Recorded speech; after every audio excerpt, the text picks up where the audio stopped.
It's March 30th, and I welcome you to the audio edition of St. Giles in the Word.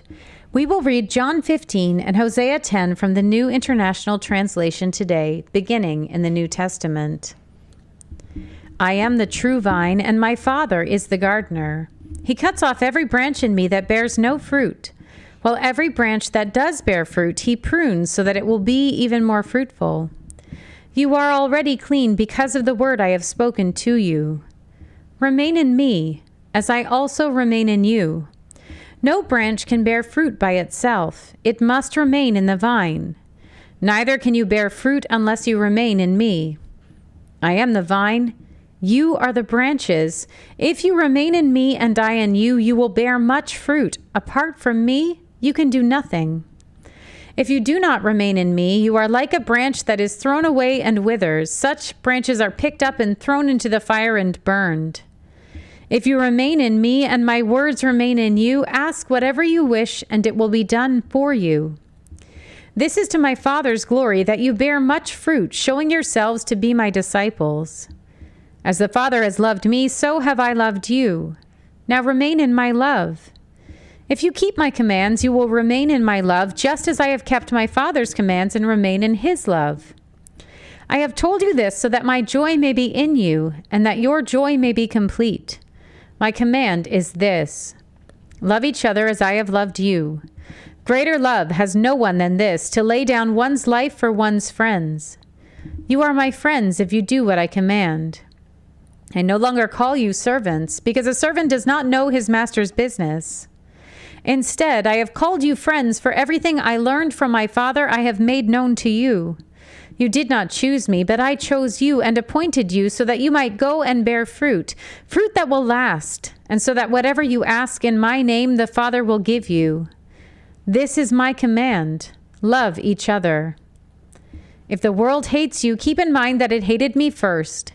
If you belong to the world, it would love you as its own. As it is, you do not belong to the world, but I have chosen you out of the world. That is why the world hates you. Remember what I told you. A servant is not greater than his master. If they persecuted me, they will persecute you also. If they obeyed my teaching, they will obey yours also. They will treat you this way because of my name, for they do not know the one who sent me.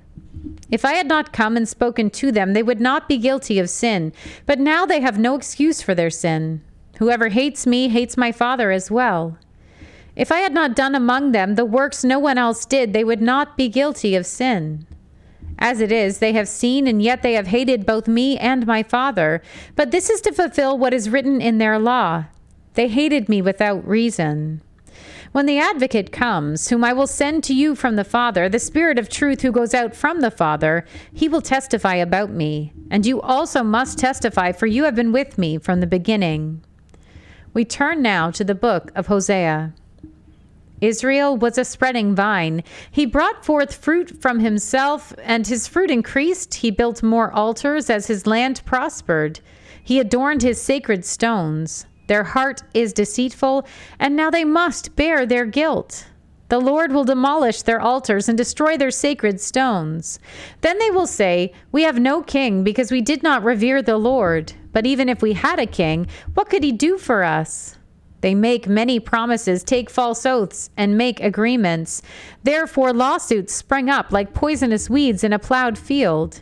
The people who live in Samaria fear for the calf idol of Beth Aven. Its people will mourn over it, and so will its idolatrous priests. Those who had rejoiced over its splendor, because it had taken from them into exile. It will be carried to Assyria as tribute for the great king. Ephraim will be disgraced. Israel will be ashamed of its foreign alliances. Samaria's king will be destroyed, swept away like a twig on the surface of the waters. The high places of wickedness will be destroyed. It is the sin of Israel. Thorns and thistles will grow up and cover their altars. Then they will say to the mountains, "Cover us," and to the hills, "Fall on us." Since the days of Gibeah, you have sinned, Israel, and there you have remained. Will not war again overtake the evildoers in Gibeah? When I please, I will punish them. Nations will be gathered against them to put them in bonds for their double sin. Ephraim is a trained heifer that loves to thresh, so I will put a yoke on her fair neck. I will drive Ephraim, Judah must plow, and Jacob must break up ground. Sow righteousness for yourselves, reap the fruit of unfailing love, and break up your unplowed ground, for it is time to seek the Lord until he comes and showers his righteousness on you. But you have planted wickedness. You have reaped evil. You have eaten the fruit of deception, because you have depended on your own strength and on your many warriors. The roar of battle will rise up against your people, so that all your fortresses will be devastated, as Shalman devastated Beth Arbel on the day of battle, when mothers were dashed to the ground with their children.